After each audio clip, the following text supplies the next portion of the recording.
Shalom Aleichem Besem Hamashiach. Damai sejahtera bagi kita semua di dalam nama Kristus. Pada saat ini kita akan membahas mengenai bagaimana Alkitab itu kita melihat di dalamnya cerita-cerita, bahkan fakta-fakta historis yang telah sama-sama kita baca sebagai umat percaya. Saat ini kita akan membahas mengenai di mana Yesus ketika berusia 12 sampai 30 tahun. Karena kalau kita melihat dari kitab Injil itu sendiri, dari Matius, Lukas, hingga Markus, itu umumnya berbicara mengenai kehidupan Yesus yang berusia 12 tahun, 8 tahun, bahkan masih bayi. Tetapi di sini bagaimana kita akan mengupas di manakah Yesus ketika berusia umur 12 tahun ke atas sampai umur ke-30 tahun. Saat itu dia tampil sebagai guru dalam kalangan Yahudi pada saat itu. Kali ini, di video kali ini kita akan sama-sama membahas mengenai The Lost Years of Jesus. Di mana Tuhan Yesus ketika berusia 12 sampai 30 tahun? Pembahasan ini saya telah pelajari bersama juga tentang kelahiran Yesus. Saya mengambil atau mengutip dari seorang tokoh sejarawan Indonesia, yaitu Dr. Bambang Nursena, yang di dalam bukunya Menuju Dialog Teologis Kristen Islam yang terbit di Yogyakarta oleh Yayasan Andi tahun 2003, di dalam buku tersebut pada halaman 105 sampai 114 tersebut membahas mengenai Yesus ketika berusia di antara 12 sampai 30 tahun. Pertama-tama kita akan sama-sama membahas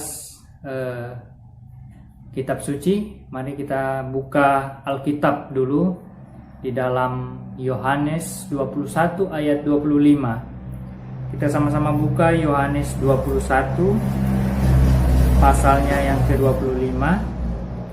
Saya akan membacakan.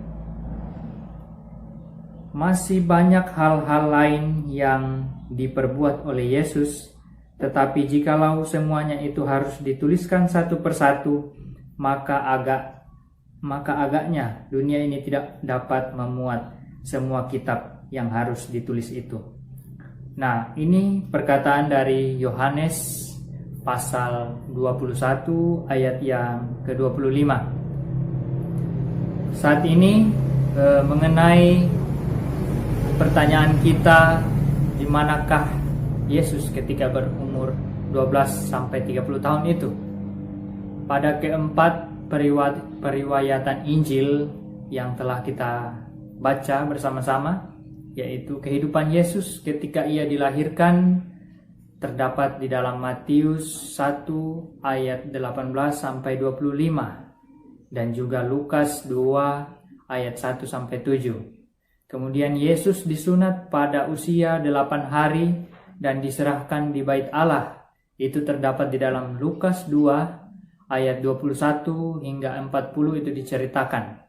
Kemudian pemunculannya kembali di tempat bait Allah yang sama pada umur 12 tahun terdapat di dalam Lukas 2 ayat 41 sampai 52. Nah, penampilan dirinya di depan umum setelah dibaptiskan oleh Yohanes, ketika Yesus memulai pekerjaannya, ia berumur kira-kira 30 tahun. Kita bisa baca dalam Lukas pasal 2 ayat 23. Jadi ada waktu kosong, the silent period. Ada waktu kosong selama 18 tahun antara usia 12 sampai 30 tahun. Kekosongan ini kemudian oleh banyak penafsir-penafsir yang di luar agama Kristen telah menyebabkan banyak penulis mencoba mengisinya menurut tuntunan atau tuntutan kepentingan dari pribadi atau sekelompok orang dari mereka. Nah, kekosongan ini mereka isi dengan hal-hal yang tidak ada di dalam Alkitab. Nah, oleh karena itu kita akan sama-sama membahasnya. Kalau kita melihat dari kehidupan yang telah berlalu dari abad ke abad, khususnya setelah zaman Rasuli yang dimulai pada akhir abad kedua Masehi, berbagai spekulasi mulai berkembang. Kisah-kisah yang mungkin kita tidak pernah dengar. Inilah yang akhirnya menjadi tulisan-tulisan yang ditulis oleh sekelompok orang untuk mengisi kekosongan 18 tahun dari pribadi Yesus tersebut. Nah, inilah mengapa saya ingin menyampaikan atau ingin membagikan mengenai kelahiran Yesus ini, yang kemudian kita menelaah melihat umur 12 sampai 30 tahun diceritakan bagaimana. Nah, ketika kita bercerita mengenai Yesus, nah tentu saja banyak pandangan dari kalangan umat beragama lain tentang pribadi Yesus tersebut. Selanjutnya, dari abad ke abad, khususnya setelah zaman Rasuli yang dimulai pada akhir abad kedua Masehi, berbagai spekulasi mulai berkembang, di mana ada kisah-kisah yang mencengangkan, kisah-kisah yang kita tidak pernah dengar. Inilah yang akhirnya menjadi tulisan-tulisan apokrifa dan pseudografa. Literatur ini banyak dijadikan rujukan oleh ahli al-bid'ah atau heresi. Contoh-contoh tulisan apokrif ini misalnya Injil Al-Tufuliyah atau dalam bahasa Inggrisnya Arabic Gospel of Infancy yang berasal dari abad ke-7 Masehi. Dalam buku apokrif ini dikisahkan bahwa Yesus sudah dapat berbicara pada waktu masih dia bayi ketika sedang digendong Maryam ibunya. Ada ungkapan di dalam bahasa Arab, saya kutip, Inni an huwa Yasu ibnullah. Nah, itu artinya sesungguhnya akulah Yesus, putra Allah. Nah, itulah kata Yesus ketika masih bayi digendong oleh Maryam. Nah, kemudian ada lagi yang sebenarnya kalau kita baca Matius 2 pasal 2 ayat 13 sampai 15 itu mengenai pelarian keluarga Kudus ke Mesir. Dalam bab 20 Injil palsu Matius ini yang dinamakan Injil palsu Pseudo Gospel of Matthew yang berasal dari abad ke-5 Masehi, dikembangkan menjadi kisah-kisah ajaib berlebih-lebihan atau dilebih-lebihkan, dibuat-buat, sehingga ada cerita bahwa ada pohon palma yang membungkuk saat Yesus memerintahkan ketika dia masih anak-anak dan mengeluarkan buah dan air yang segar. Kemudian ada pula kisah ajaib yang ketika Yesus membuat burung dari tanah liat, itu dimuat dalam Injil Thomas atau bahasa Inggrisnya The Gospel of Thomas. Berbahasa Injil Thomas ini yang berbahasa Yunani, berasal dari abad ke-3 Masehi. Kisah-kisah ini sangat populer di kalangan sekte-sekte heretik Kristen di tengah Arab menjelang dan pada saat kelahiran agama Islam pada waktu itu. Kalau begitu, sekarang kita masuk di manakah Yesus ketika berusia 12 sampai 30 tahun. Dari deskripsi di atas yang telah kita bahas bersama-sama, jelas bahwa semua teori yang mencari-cari masa kekosongan Yesus itu akan tinggal sebagai spekulasi cerdik belaka. Bahkan teori-teori seperti itu sebenarnya tidak akan muncul apabila kita memahami dengan baik kebudayaan dan agama Yahudi yang menjadi latar belakang kehidupan Yesus. Jadi sebagai orang Kristen, kita harus lebih hati-hati dan lebih lagi memahami bagaimana kehidupan Yesus saat dalam latar belakang orang Yahudi dan juga kehidupan pada waktu itu saat Yesus berada di dunia ini. Nah, lanjut, mengapa Yesus hanya ditampilkan hanya kelahirannya pada usia 12 tahun dan baru kemudian ditulis lagi setelah berusia 30 tahun?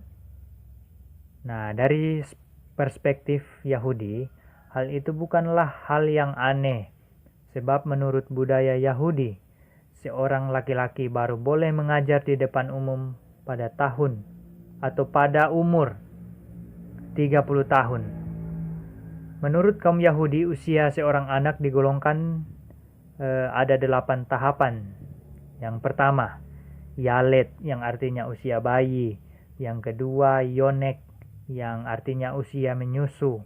Yang ketiga, Olel, yang artinya lebih tua dari yang menyusu tadi. Dan yang keempat, Gemul, usia disapi. Kemudian yang kelima, Tap, usia yang mulai berjalan. Kemudian Ulem, yaitu masa kanak-kanak. Kemudian yang ketujuh, Naar, yaitu mulai tumbuh remaja. Dan yang terakhir, yang kedelapan adalah Bahar, usia remaja. Dari catatan tentang kehidupan Yesus dalam Injil, kita hanya membaca 3 klasifikasi usia yang dimuat, yaitu yang pertama saat masih bayi, Yalet. Yang kedua, usia disapi, Gemul. Dan yang ketika ia diserahkan di bait Allah di hadapan Simeon dan Ana, itu adalah masa Bahar atau 12 tahun, masa remaja. Ketika Yesus diajak Yusuf dan Maryam atau Maria ibu Yesus, kedua orang tuanya itu ke bait Allah di Yerusalem. Nah, itulah 3 klasifikasi dari cerita di Alkitab usia-usia Yesus yang diceritakan. Pertanyaannya, mengapa Yesus muncul pada usia 12 tahun? Ya, jawabannya gampang saja. Karena usia 12 bagi tradisi Yahudi zaman Yesus begitu penting. Karena seorang anak laki-laki Yahudi harus melakukan upacara yang disebut bar mitzvah, atau yang artinya anak hukum. Nah, menurut legenda Yahudi, pada usia 12 tahun, Nabi Musa meninggalkan rumah putri Firaun. Dan kemudian pada umur 12 tahun, Samuel menerima suara yang berisi visi ilahi. Kemudian Salomo mulai menerima hikmat Allah, dan Raja Yosia menerima visi reformasi agung di Yerusalem. Jadi umur 12 ini adalah setelah melegenda dari Nabi Musa, Samuel, Salomo, Raja Yosia. Itu sudah menjadi sebuah legenda, 12 tahun diceritakannya. Jadi inilah mengapa saya ingin menjelaskan lebih dalam lagi dari kitab Perjanjian Baru ini, menjelaskan kekosongan dari umur atau usia Yesus itu yang 18 tahun tidak ada. Nah, dalam rangkaian ritus Yahudi, Yesus harus melakukan aliyah atau naik dan bemah menghadap mimbar untuk menerima kuk hukum Taurat. Karena dia memang dalam latar belakang orang Yahudi harus menghadap mimbar untuk menerima kuk hukum Taurat. Nah, upacara ini dilakukan pada hari Sabat. Karena itu disebut juga tepilin Sabat. Jadi sejak abad pertengahan, usia bar mitzvah ini barulah dilakukan pada usia yang ke-13 tahun. Lanjut, menurut literatur Yahudi abad pertengahan, Sefer Gilgulim, semua anak Yahudi sejak usia 12 tahun mulai menerima ruah atau roh, hikmat, dan pada usia 20 tahun ditambahkan baginya nisama atau reasonable soul, yang artinya jiwa akali. Jadi mulai usia 20 tahun tersebut seorang harus memasuki sekolah khusus Yahudi atau yang dinamakan Bet Midrash. Sedangkan tahapan-tahapan pendidikan Yahudi adalah sebagai berikut. Yang pertama, Mikra, pembacaan Taurat, mulai usia 5 tahun itu. Dan kemudian Mishnah, mulai usia 10 tahun, Talmud pada usia 13 tahun. Nah, pada saat itu zaman Yesus 12 tahun membaca Talmud. Nah, Midras pada usia 20 tahun. Dan sejak usia 30 tahun baru boleh mengajar di depan umum. Nah, jadi sekarang marilah kita dengar seksama. Dari tahapan-tahapan pendidikan Yahudi pada zaman Yesus Kristus, serta latar belakang agama dan budayanya, jelas sekali bahwa spekulasi-spekulasi mengenai 18 tahun kehidupan Yesus yang hilang dan diisi oleh orang-orang yang berkepentingan sendiri sama sekali tidak mempunyai landasan sejarah. Jadi, kemana Yesus selama 12 tahun sampai 30 tahun? Jawabannya ya gampang saja. Berdasarkan data-data Injil sendiri, Matius pasal 13 ayat 55, Markus pasal 6 ayat 3, sudah menjelaskan bahwa Yesus menjalani kehidupannya sebagaimana layaknya anak-anak Yahudi lainnya, dan bersama keluarganya bekerja di Nazaret sebagai tukang kayu, karena tukang kayu bapaknya yaitu Yusuf. Kalau begitu, mengapa kisah kehidupannya baru dicatat setelah 30 tahun? Jawabannya karena memang demikianlah lazimnya atau biasanya kehidupan orang Yahudi. Sedangkan usia 12 tahun juga disinggung karena berkaitan dengan usia bar mitzvah atau anak hukum. Dengan demikian jelaslah bahwa spekulasi-spekulasi bahwa Yesus sampai ke India yang menceritakan Yesus pernah datang ke India, sampai ada kotanya yang bernama Isapur untuk belajar yoga bersama para guru dari timur, adalah sebuah karangan fiksi yang hanya enak didengar ketimbang dibuktikan secara historis dan dibuktikan secara sejarah. Jadi itulah pembahasan kita mengenai di manakah Yesus ketika berumur usia 12 tahun sampai 30 tahun yang tidak dituliskan oleh Injil. Sudah sangat jelas tadi, sudah dijelaskan bahwa memang seperti itulah kehidupan Yesus, sama seperti anak-anak orang Yahudi lainnya yang hidup bersama-sama dengan keluarganya. Nah, Yesus juga hidup bersama keluarganya sebagai tukang kayu.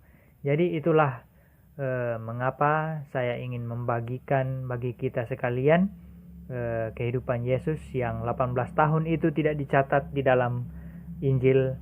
Kali ini kita telah mendengarnya. Pembahasan ini saya kutip dan saya pelajari dari buku Bambang Nursena mengenai menuju dialog Kristen Islam, dalam halaman yang telah saya sebutkan tadi di awal, bahwa buku ini pada halaman yang ke 105 sampai 114. Boleh teman-teman membacanya sehingganya kita semakin diperkaya oleh iman akan Yesus Kristus. Demikian, terima kasih, kiranya Tuhan Yesus senantiasa memberkati kita semua. Shalom Aleichem Besem Hamashiach.